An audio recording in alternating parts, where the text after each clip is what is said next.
Aalagaan kita.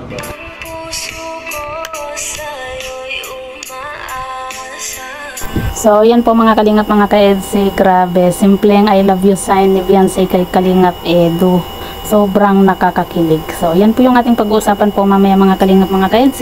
Pero bago po natin ipagpatuloy ang video ito sa mga bago pa lang po sa ating munting channel, huwag po natin kalimutang suportahan ang ama ng Kalingap, Kuya Val Santos Matubang at Kalingap Rob. At paunawa, panoorin po muna ang full video bago mag-comment para malaman ang nilalaman nito. So, dito nga po mga kalingap, mga ka-EDC. Grabe. Sobrang nakakakilig po, no? Yung pasimpleng I love you sign nga po ni Beyonce dito kay Kalingap Edu nung paalis na nga po, itong sina Kalingap Edu. At kita po natin dito nga po sa video na talagang napaka-sweet po ng dalawa habang nag-uusap, Kumaga hindi po natin rinig kung ano po yung kanilang pinag-uusapan, pero sa BTS nga po mga kalingap, makikita po natin na talagang grabe ang sweet po ng dalawa. 'Di ba? Doon po natin masasabi na talagang itong dalawa na to mga kalingap, mga ka-EDC, ay talagang may something na po talaga, hindi lang po sila umaamin dahil nga po kita nyo naman po, 'di ba?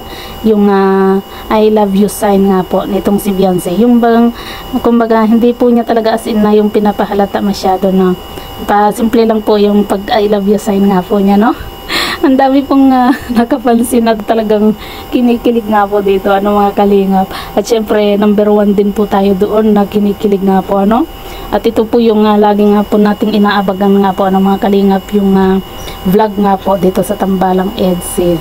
Yun bang halos yung oras po natin, nandito po sa Tambalang EDC, yung kahit na alam po natin na marami pa tayong gagawin, pero grabe, nalilibang po tayo sa kakapanood nga po ng mga video nga po nila.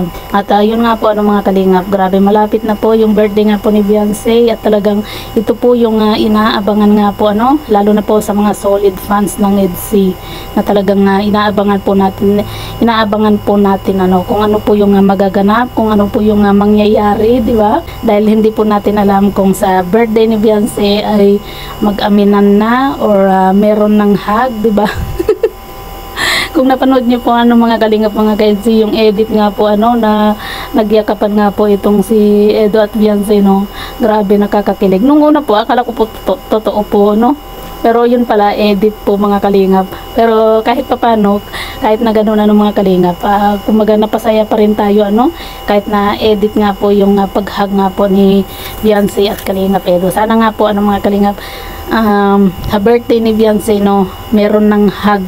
Pero syempre alam naman natin itong si Kalingap Edu nga po, na talagang iniingatan niya itong si Beyonce. Kumbaga masaya na po siya na nahahawakan po niya yung kamay ni Beyonce nga po, at ganun din po itong si Beyonce nga po, mga kalingap. Pero sabagay, mga kalingap, masaya na rin po tayo, di ba? Na kahit hanggang hawak kamay lang po sila ay marami na po silang napapakilig, yung sa simpleng tinginan, simpleng tawanan, di ba? Simpleng hawakan ng kamay, talagang napapakilig na po nila yung kanilang mga fans nga po. Yung simpleng galawan lang po, mga kalingap, talagang napapasaya na po tayo ng mga viewers.